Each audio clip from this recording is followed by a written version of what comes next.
So yeah, my name is Julia and I run Upcycle Fashion. I started Upcycle Fashion 10 years ago. I was studying for a master's degree down in London. I grew up in Huddersfield, but moved down to study fashion and the environment at London College of Fashion, and initially started Upcycle Fashion as a business working with schools and community groups to teach garment repair skills and garment upcycling skills. Predominantly to tackle the abundance of textile waste. So 10 years ago, we had fast fashion was definitely making its mark, and in the last 10 years, it has continued to grow.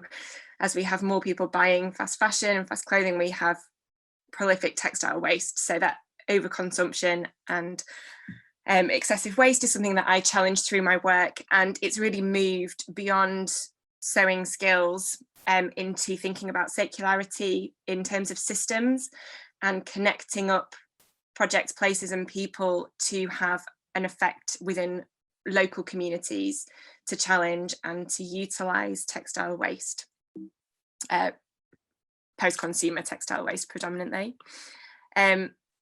These are some stats I put together based on research from a combination of Charity Retail Association and WRAP through DEFRA, and also Fashion Revolution campaign around what we're actually doing with our clothing. So fundamentally, even though we do put it in a lot of donation banks and do donate it to charity shops, as a population across the UK, I think we're quite good at passing it on.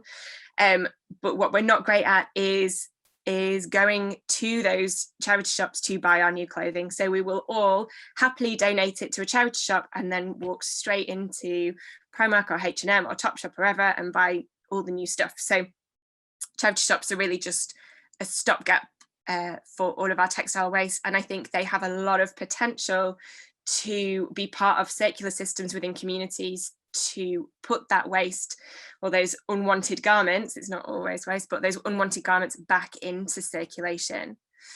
Lockdown has only exacerbated this problem. As you'll have all seen, over March, April and May, all the charity shops were shut, all the donation banks were taped up. But also at the same time, people were having epic clear outs whilst they were stuck at home.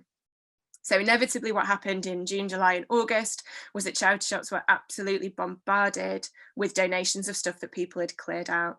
I volunteer in my local charity shop, and I was volunteering all over the summer, and we can only shift this stuff if people buy it at the same rate as which they are donating. And we're just not, people in the UK just don't. So there's a lot of work to do around engaging people with secondhand, making charity retail spaces more enticing, exciting retail spaces for people to choose first. But lockdown and this whole year has only really exposed the problem that we've had for the last 10-15 years. So my work really is about bringing people together to change behaviours in terms of accessible, new, fun, social, exciting ways to obtain clothing that's not just going down the high street. We also have a big problem with empty high street units, struggling clothing brands, and I don't think our clothing system is working well for anybody. It's not working well for the planet. It's not really making anybody happier. There's lots of studies around our constant addiction to shopping isn't actually making us any happier as people.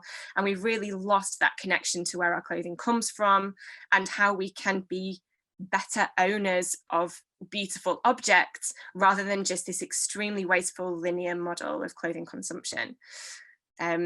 So my work is about bringing people together to encourage better solutions for clothing acquisition. So rather than just retail shopping, it's about swapping, sewing and socializing, using textiles and clothing as that raw material.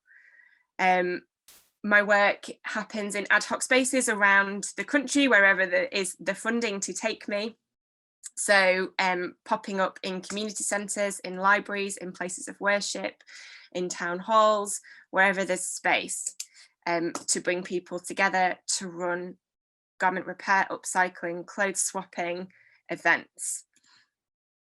And my kind of 3-point plan, and the way that I like to work in a circular way and bring people together to include this, is to first of all make the space. My dream goal would be that every town has its own permanent repair hub or textiles hub within the community that's a combination of event space, studios, workshop spaces, clothes swapping, a free space where people can donate unwanted garments or pieces of clothing and come and collect them. So really joining up community assets and allowing circular models to kind of really grassroots circular models to evolve.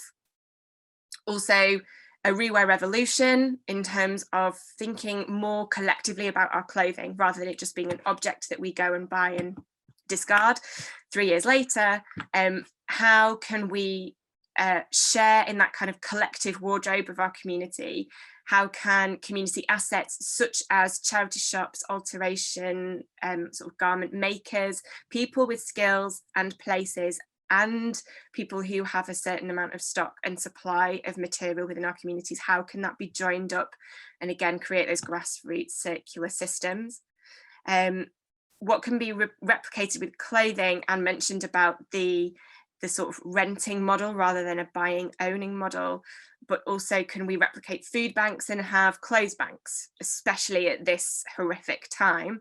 How can we work to capitalize on the assets of the objects and the clothing and the textiles that we own as a collective community and better use that so it becomes we have more longevity rather than being so incredibly wasteful?